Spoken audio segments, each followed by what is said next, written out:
Welcome back to another episode of ACR On Air, the official podcast of the American College of Rheumatology. I'm your host, Dr. John Hausman. Today, we're diving into one of the most transformative technologies making its way into healthcare, artificial intelligence. From helping with diagnoses to improving patient care, artificial intelligence has the potential to change how we practice medicine, especially in the field of rheumatology. But with great power comes great responsibility. And we'll explore today both the promises and pitfalls of artificial intelligence in the clinic and beyond. To guide us, we have two expert guests, Dr. Amanda Nelson and Dr. Bella Mehta, who will share their insights into how artificial intelligence can be harnessed safely in rheumatology and what we need to watch out for. Dr. Amanda Nelson is a rheumatologist and epidemiologist with a research interest in osteoarthritis. She has focused primarily on joint shape, radiographic and ultrasound features of osteoarthritis, racial differences, and machine learning, and other novel methodologies for complex datasets. Dr. Bella Mehta is an academic rheumatologist and researcher who focuses on improving outcomes and health disparities in rheumatology. Her work integrates big data and artificial intelligence into rheumatology. Please enjoy this fascinating conversations with Dr. Nelson and Dr. Mehta. Amanda and Bella, welcome to the show. Thank you. Thank you for having us. Yeah, thanks. So this is going to be a really interesting discussion. Artificial intelligence is such a big buzzword these days, and everybody's trying to get their hands on it. And, what I thought would be really interesting for an episode is to discuss a little bit about, how we can bring AI safely into the rheumatology space, how it can help us, maybe things that we need to watch out for. And, no better people to discuss AI than the both of you. So I wanted to start out just defining what artificial intelligence is and how machine learning and large language models fit into sort of that big term that is, the buzzword these days of artificial intelligence. I guess it's a popular topic, so it's Yeah. good to go over some of the terminologies. Amanda, do you want to start?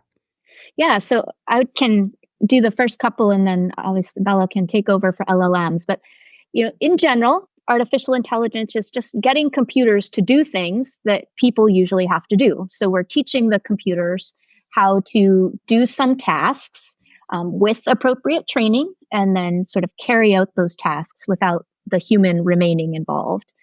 And machine learning is really the computer algorithms that are developed to help the machines learn and make decisions based on data. So it's, very dependent on the human that's doing the programming and the data that are being used to do the training. And then large language models, I'll let Bella talk about, are sort of a subcategory of that. So I guess large language models are sort of exploded, I think, after ChatGPT came into the picture about a year and a half ago. These are types of AI models which are designed to understand and generate human-like texts. And these are like large because they are trained on vast amount of data, and they can create new content. At least, when they say generative AI or generative pre-trained transformer, which is ChatGPT, the concept is that there is new information that they can sort of output, which was not the traditional, say, AI or machine learning as it was thought once large language models came into the picture. Yeah, I mean, I think what I find fascinating about this, Amanda, you mentioned that they were trained, but nobody trained ChatGPT to write a PA for Humira for a patient with psoriatic arthritis. And yet ChatGPT is somehow able to do that. How does that happen? Yeah, I think, again, it's pretty exciting how the way generative AI has changed the landscape in a way. I mean, it's been there for a long time, but it became so good that now you can tell them to do things that they've not done before. I don't know. I attended this seminar, and they talked about this concept of an alien for to sort of explain how these things work. So, in a technical term, they just predict the next word and sort of come up with a whole letter by predicting the next word that they have to write. But it's basically like an alien has come down who's very intelligent, but has no real life experience, and you are sort of training it to get into large amounts of data and how to sort of write letters or how to process information. Basically, if you ask an alien if a tree is red or yellow or green, they may not know because they've never seen a tree. But once they have seen a vast amount of information from the internet or wherever, from books, from websites, now it knows that trees are generally green in color. Yeah, fascinating. And it's just still amazes me how, how much we can use these for things that, they were never specifically programmed for, like, writing PAs or other things. And what I want to do is try to sort of bring this idea of artificial intelligence, machine learning, and large language models into the clinic. So, can we start talking about how you feel like artificial intelligence can help us when we're seeing patients in clinic that present with a variety of symptoms? And, as it often happens in rheumatology, sometimes we don't have a diagnosis. So where can AI fit into the diagnostic realm? I don't think that we are there. There are these articles that come out that AI will replace 80% of the doctors in 2035. I'm sure we've seen some of those. I don't think those are real. I don't think anybody can replace doctors and diagnosis, at least at this stage. I mean, there's a lot of error rates, and that's not something that healthcare is ready for, at least right now.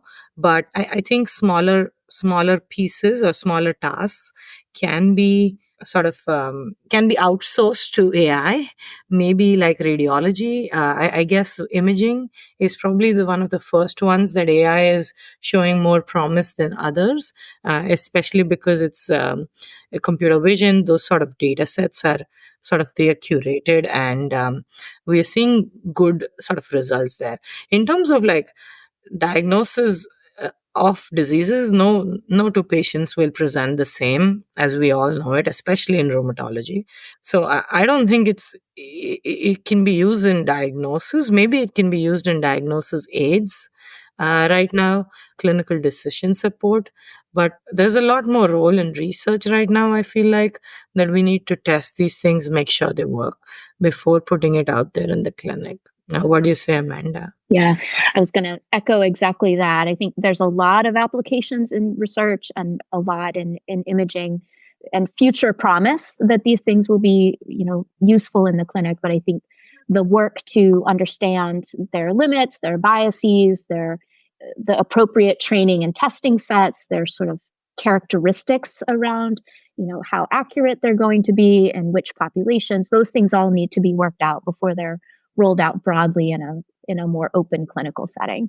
Yeah. And, one of the things we struggle with in rheumatology is trying to sort of phenotype patients. And we get a patient with seronegative RA and trying to determine, how they're going to behave in the future, what medicines they're going to respond to. I think, Bella, I think you've written a little bit about how artificial intelligence may help us with, phenotyping and trying to classify patients. But I guess it's something that's still not there yet today. Yeah, I mean, I think it's a futuristic concept of like exactly how the concept of a digital twin, which is basically a virtual representation of a individual's physical health. So basically, if it's me, I have a digital twin, which is created using all of my data, multimodal data, which could include medical records, wearables such as Apple Watches or whatever that I wear, all sorts of imaging, and even genetic data. So basically, you create sort of a twin of yourself on the computer, and then you simulate a person's biological systems in this digital environment. So say, hey, Bella, for example, has RA, seronegative RA, and would, given all the information that we know from trials and all the papers that are published, would Orencia or XYZ medication work for the patient? And then you do like prediction modeling using machine learning, saying the probability of X drug working for this patient, knowing their genetics, their imaging, the amount, the tenure of disease is 50%. Well, that's not the right drug. Maybe the drug which on simulation gives you an 80% probability, maybe that's the one to try and treat this patient. Sort of the concept of personalized treatment using digital technologies. I think at this point, this is a concept. We've not seen that in the real world, but a lot of non-rheumatology applications are a little more ahead of us, I would say, in this digital twin concept. But definitely, like MI prediction and all that, they've done a pretty good job with it in research, of course. Yeah, Bella, I love that digital twin idea for sort of testing things, testing medications and treatments and whatnot in a digital realm. I can't wait for that to be applicable to our patients. Amanda, you've written a little bit about how we can use artificial intelligence for prognostic reasons, especially in the setting of imaging. Can you talk a little bit about some of the work that you've done with osteoarthritis and using machine learning to sort of predict what will happen to patients over time? Sure. So this kind of builds into what Bella was saying. So part of that digital twin may well be some imaging. And another term to throw out is deep learning. So deep learning is how computers can extract information from a visual image. So not just data or lab numbers or genetics, but taking the actual image and pulling information from that, again, with appropriate training and testing. And so we could conceivably take a series of x-rays and put them into a training algorithm and have them tell us how likely that knee, for example, is to go on to require a knee replacement from osteoarthritis. We could put in a series of hand MRIs and say, does this person more likely have seronegative rheumatoid arthritis, or is this more likely early psoriatic arthritis that we haven't seen yet?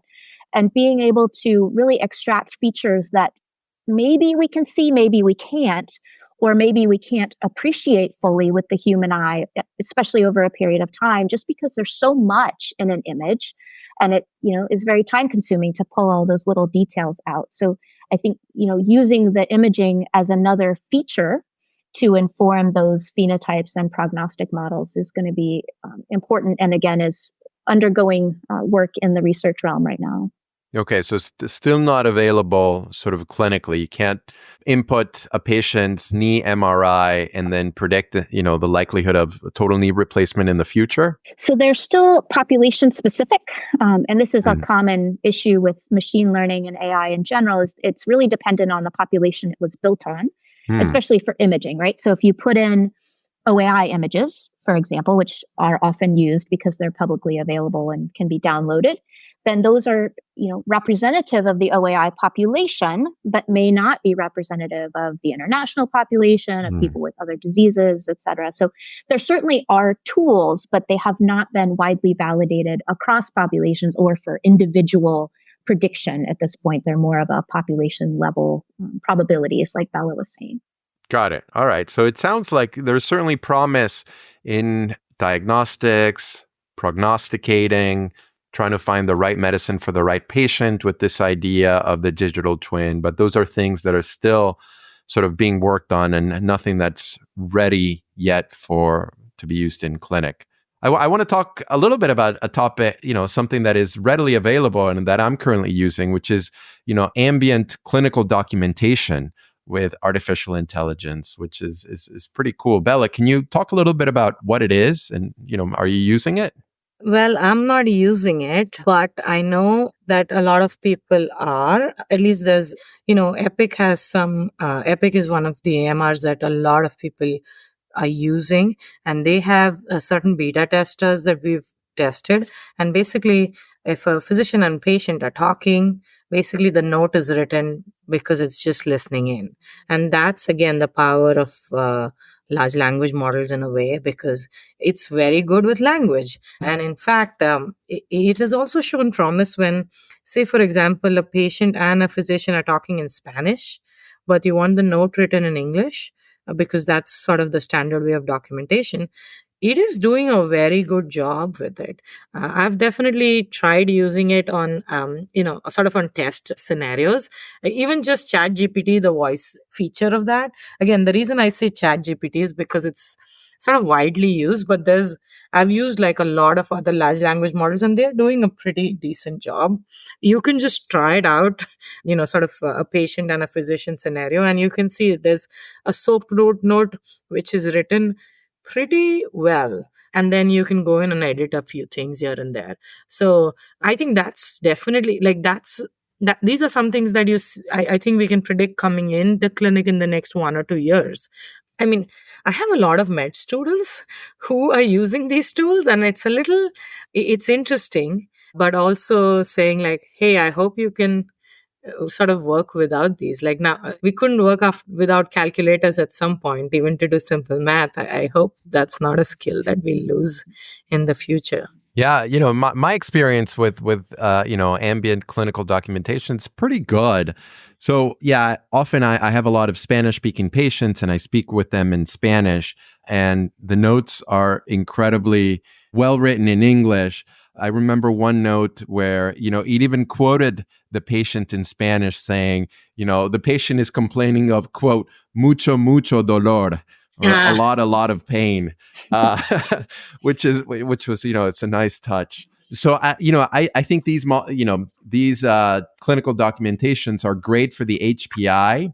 They're pretty good for the physical exam. So if, as I'm examining the patient, now I've learned to sort of say it out loud that, the second PCP is swollen and tender, and the shoulder has limited, abduction on the left, and that the right hip causes pain, and all of these things. If you just say it while you're examining the patient, it actually incorporates it into the physical exam pretty well. I think the challenge actually that I've had with these use of artificial intelligence for documentation is in the assessment, which is like the most important part of the documentation, is to say that this patient has rheumatoid arthritis and is flaring, or that this patient with lupus, has active lupus nephritis. And even though I say that sometimes, it just doesn't translate into the note. So the note says, patient with lupus, elevated creatinine, we'll refer to nephrology or something like that. But it doesn't give you sort of the sense that this is a patient that, has active lupus nephritis.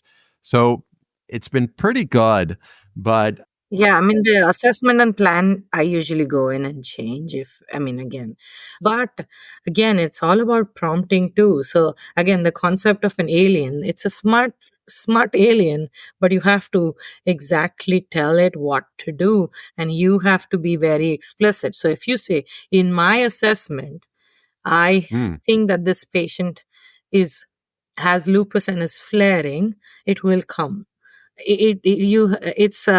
We also need to change our behaviors for that to be picked up in a way, and you'll be surprised, like it starts picking up that pretty quickly. Yeah, I got to try that. Just like I had to learn to speak the physical exam in order for it to capture. Yes. Bella, you've also written a little bit about how these large language models can help in patient education. So, improving the communications between patients and their providers. Can you talk a little bit more about how that could happen? Yeah, I think, again, patient education tools, for example, like I have patients who come in and say, hey, I am vegetarian, but I need a gout diet plan. Right now, obviously we can refer them to a nutritionist, dietitian, or usually I have a gout handout, which I have in the clinic. I give to patients for gout, but now this is a vegetarian patient, so it's different, right? Like there's no point saying don't eat red meat. They don't have it anyways. So those sort of quick plans or quick education tools are pretty okay. Again, you have to read over before you give patients anything, because these large language models can hallucinate and they can say things that you probably don't want. So there's always a human check, but it does a pretty good job. And all these handouts can be coming out in Spanish or another language without, and especially for low risk things, right? I think they are easy to use in prime time, even right now. The other thing is the whole communication between the patient and the physician, which is like epic in baskets, right? We're all, as physicians, inundated sometimes by the amount of messages we get. And I think that's also something that is coming up in the next 1 or 2 years. We've already tested the beta about answering in basket messages. Some of them are, we are so used to getting, hey, I'm getting a flu shot, can I hold methotrexate? Like, those are standard answers. And once sort of these large language models do a pretty decent job, and now that they are integrated in Epic or some of these EMRs, again, not all sites are using it, but in the very near future, a lot of sites are. So for example, if a patient says, hey, I have a tooth infection, should I hold my biologic? It generates an answer, comes to the physician saying, hey, this is a answer, do you want to send it, change it, edit it?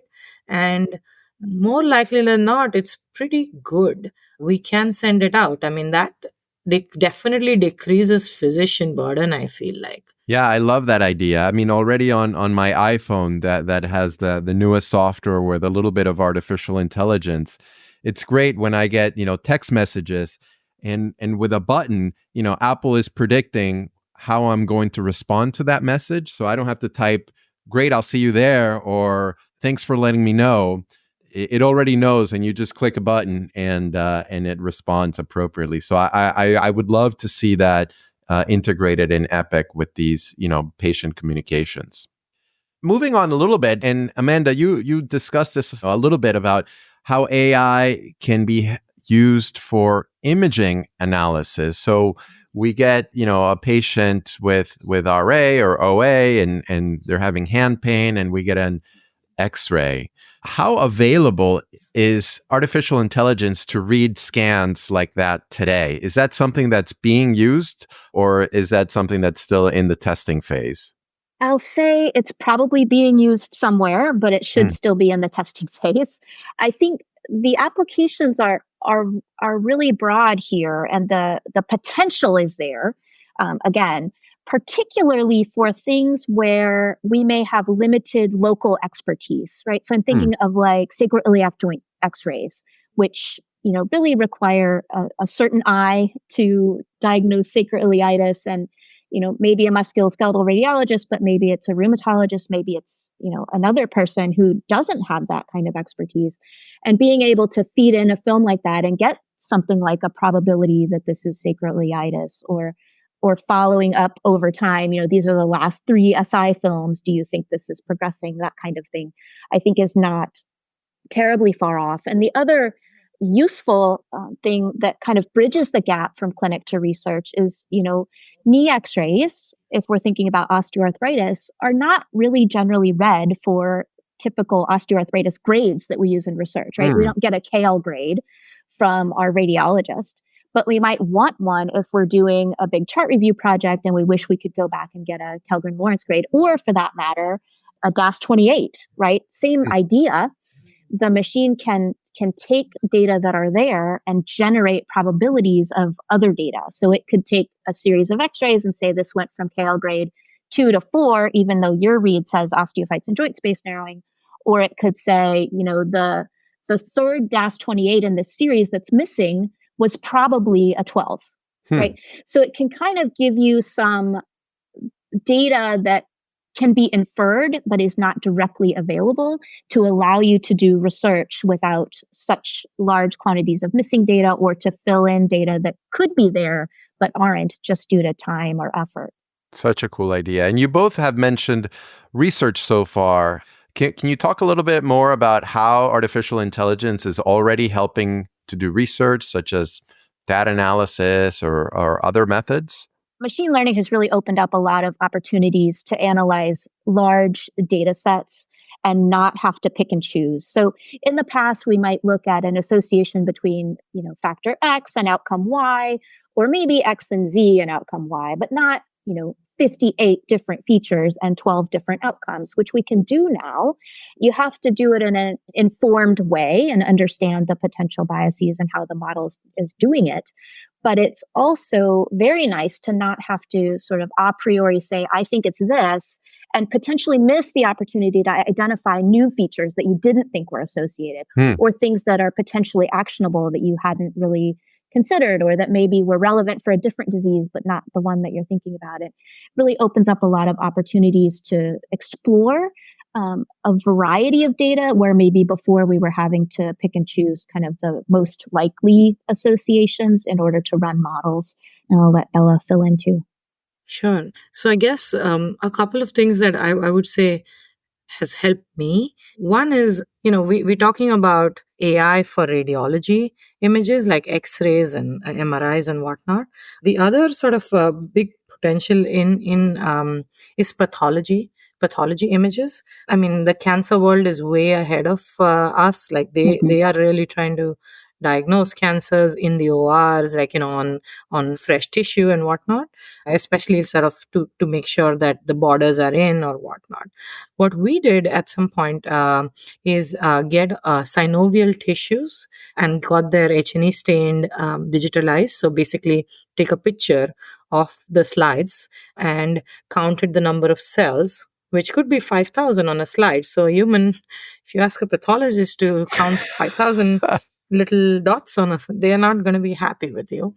We did that on like multiple images, like hundreds of them, and sort of got the probability if the tissue is like has high inflammation load or low inflammation load according to the number of cells there are, which we know, right? Like rheumatoid arthritis, if it's flaring, there's going to be a lot of cells on it.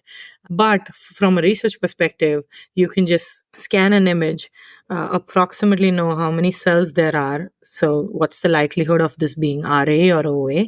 And if it's high inflammatory, those are the sort of tissues to go in and test XYZ drug or like whatever that you're trying to do on a research basis. So this software we'd open accessed, and I know there's a few people that are already using it. So I think pathology is sort of another frontier in terms of AI and imaging. The second one I would say is also like things like capillaroscopy.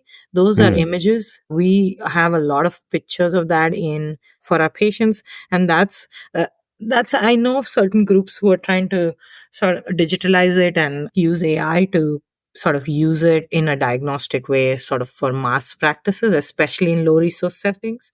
And one of the things that I'm very excited about was early in when like ChatGPT just released, we tried processing a huge amount of qualitative research data. So, in qualitative research, one person talks to the other, sort of the interviewer talks to the subject, and there's like sometimes 2 hours of data which is transcribed, and a researcher reads that data, sort of buckets it into different themes. For me, when I was a resident and a fellow, these research things were like, very important, but like very time consuming. It took, this particular research study, it took us 3 or 4 months, like two of us going through a lot of details, let's put it that way. And when we put it in like one of these large language models, the whole thing from top to bottom finished in like 40 minutes, including like prompting it, like they copy pasting it and whatnot. The themes were exactly aligned to what two sort of researchers had. And then the next step to that research was to build questionnaires where you can disseminate it to, like, say, thousands of patients. Even the questionnaires, like survey questions that ChatGPT outputted, were pretty similar or even much more concise than what we had outputted, after months of work. So this sort of automation is going to come in and is going to help as long as you do it safely. That's amazing. And what about the role of artificial intelligence in scientific writing? So when you're thinking about, writing some of those results, Bella, or, submitting a manuscript or submitting an NIH grant, what do you think is the role of artificial intelligence in those settings? I mean, there's a lot of debate on this, right? And rightly so. I don't think that, at least for now, I don't use it to write things. Maybe for like, a presentation where I just have the PowerPoint and I need it to write a script so that it goes faster. Maybe that's the only sort of use that I am doing right now. It does do a good job. Plus, for grants and things, I don't think you can rely on it because it hallucinates a lot. Because in grants you're referencing things and whatnot. So that's a debate for like people, but I don't think that we should be using it to write papers, at least right now. I don't know. What do you feel, Amanda? Yeah, I agree. I mean, I think there are places, as you mentioned, where it's useful, like tasks that are just taking time and aren't really requiring our intellectual input. But it is notoriously bad at citations and making citations up and falsifying citations. And you're like, what is that? So I generally recommend not to use it for writing. But there are journals out there where you can list ChatGPT as a co-author. And there are others where you can acknowledge ChatGPT as being used. And I find that the place where this is actually useful and potentially going to be more seen is for English as a second language, right? So authors from another country who maybe speak English but not in a scientific, accurate kind of way can put in their text and get feedback essentially from ChatGPT to say, well, you should say it this way. And it's actually helpful for people who are doing good work and doing good science, but maybe just don't have English as their primary language. Now, that can obviously be abused, and there's a lot of caveats there, but it has been useful for especially junior researchers who are, working from a different language and trying to get into a good scientific journal. Yeah, I've certainly used it, trying to help me in crafting questions. So sometimes I have an idea for a question, but I have, for learners, but have difficulty putting it into a concise word. So I sort of type down what I, what I want the question to be about. And ChatGPT, has done a great way of like making it more concise and more clear. So I agree. I think there's a lot of places where it may be helpful. And, I can only imagine that in the future, the ability to do citations may improve.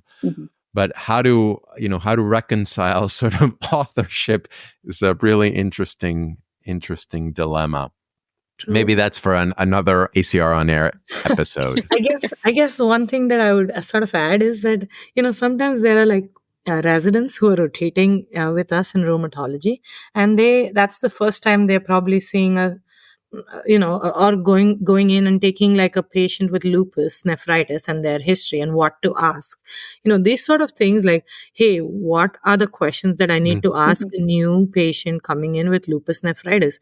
It actually gives you a good framework for a person who's never sort of been exposed to it. So I actually don't mind if the residents are using this as a tool to sort of learn in a way, like what are the questions to ask or things like that. And I actually encourage them saying like, hey, this is a new Still's disease patient.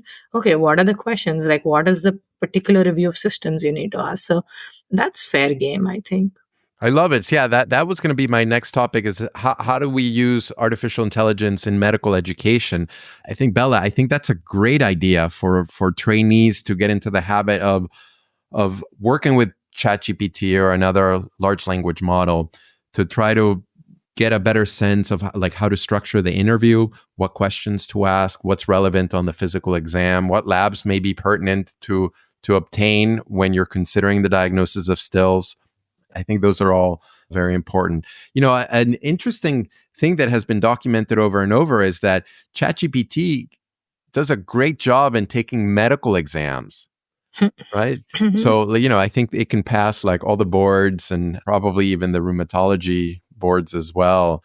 How do you think we could leverage that to improve our learning and to improve, our training, certainly for those exams and for real life? I guess medical schools are also worried about this and trying to adapt. Again, trying to adapt, like adaptive learning is very good with large language models. So, an ex learner, in a class of 10 people, for example, one person may know everything about lupus and one may not. And delivering the same lecture may not be great for both those X and Y students, right? Because for the X student who knows everything may not need that basic lecture, but the Y student does.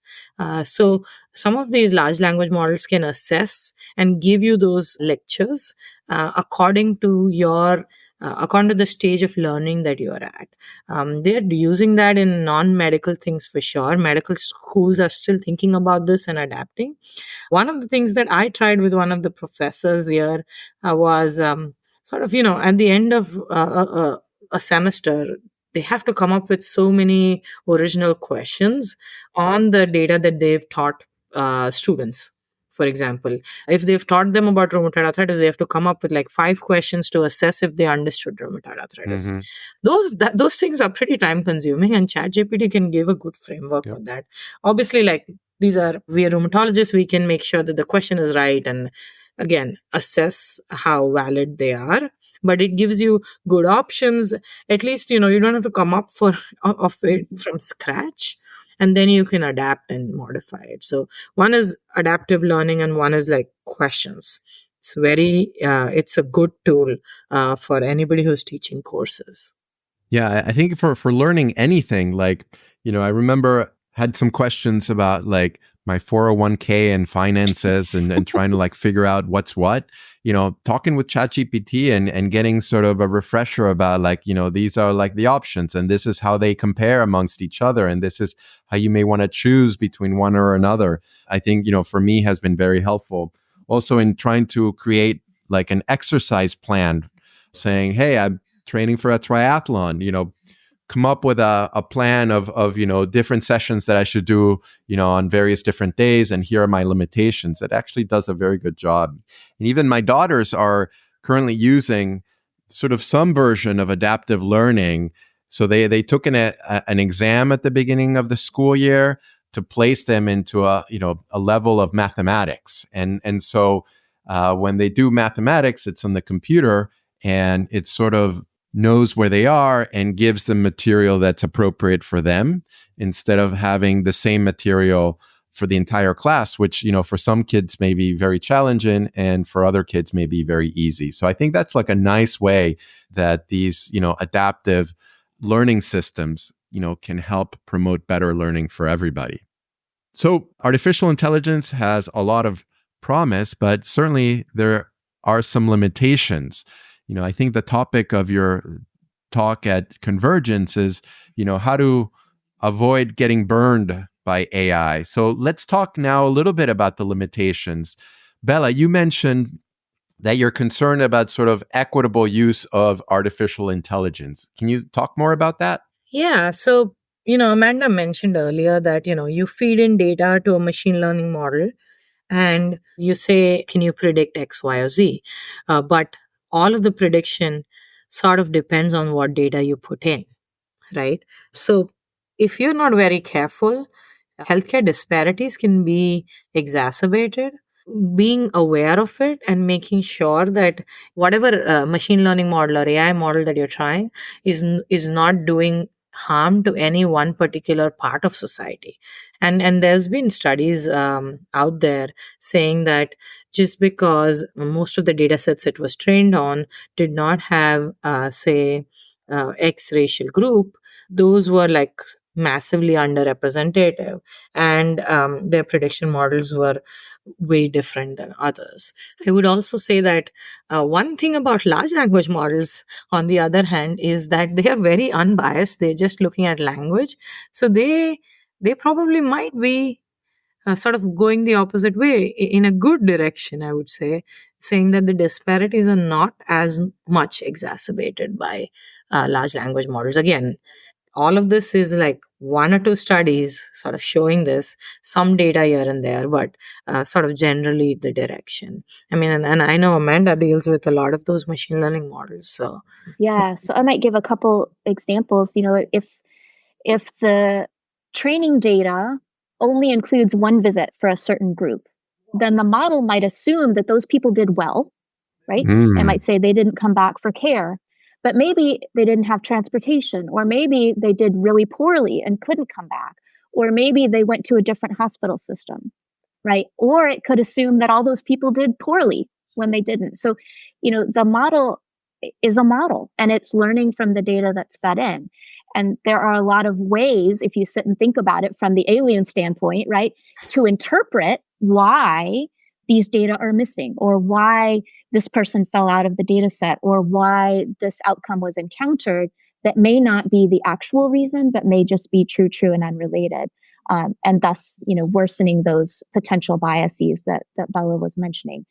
So if your data is very biased toward one group or another, or not representative of the breadth of outcomes that might exist, right? Everybody in your data set does pretty well or does really poorly, then it's not going to be generalizable to the other kinds of outcomes. And so being aware of that is really key, because as long as you know it, you can adjust for it or mention it in limitations. But if you're just like, oh, this works great and my AUCs are perfect and I'm predicting everything, and then it gets applied to another population, it's very likely to be not just biased, but wrong, and in a way that may potentially cause harm, right? So it's really important to think about. I guess just sort of building on this is the concept of black box, right? Like whenever you read on, like in the New York Times, they're like, this is a black box machine learning model. So we don't know what the alien learned when he saw this pattern, right?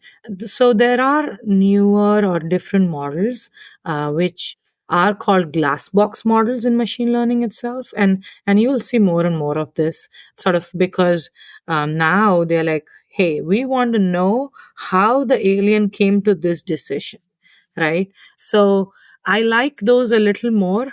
And again, like my whole approach to this AI, ML, LLM is this alien theory, which has helped sort of put these concepts much better for a lot of lectures that I take in this, because that helps, because somebody who doesn't know anything about anything, right? Like now, how do you make them learn, or how do they make sure your prompts, which is sort of the key in large language models, are adapted to somebody who doesn't know much? Yeah, such important points. And, certainly we wouldn't want these artificial intelligence systems to exacerbate, existing disparities. And what about access to AI? If we think that AI is going to help us provide better medical care, is there going to be disparities in who has access to which AI system, and maybe some systems that may be better than others? Is there concern about that? And certainly, looking not only in the United States, but, across the world. 200%. I mean, who has access is going to be the key, right? Like that's why all these big companies are like sort of investing so much in AI. What you have is going to be sort of changing the game. This is going to be like exacerbating population disparities too, in a way, because some countries may not adapt. Plus, one key concept that I recently sort of was looking into was to run these AI systems, right? For even Chat GPT, for example, to run, it's using a lot of data, a lot of electricity in a way, and exacerbating climate change in a way, in a very, very big way. It's like, if you look at the numbers, it's very significant. So nothing is free, I would say. Everything has some sort of cost to it. Yeah. So in the last couple of minutes, can you guys share what you're most excited about the future of artificial intelligence within the rheumatology realm?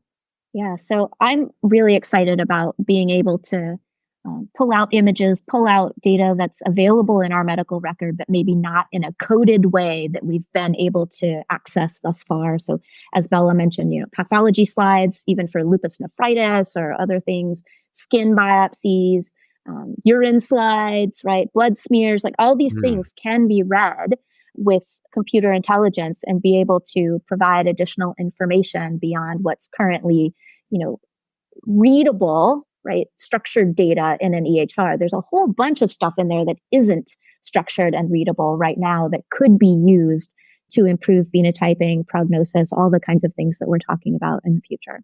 All those PDFs that we get that are in the Exactly. media aspect, I'm like, can you digitize this? It's such a pain. Yeah, absolutely. What a great concept.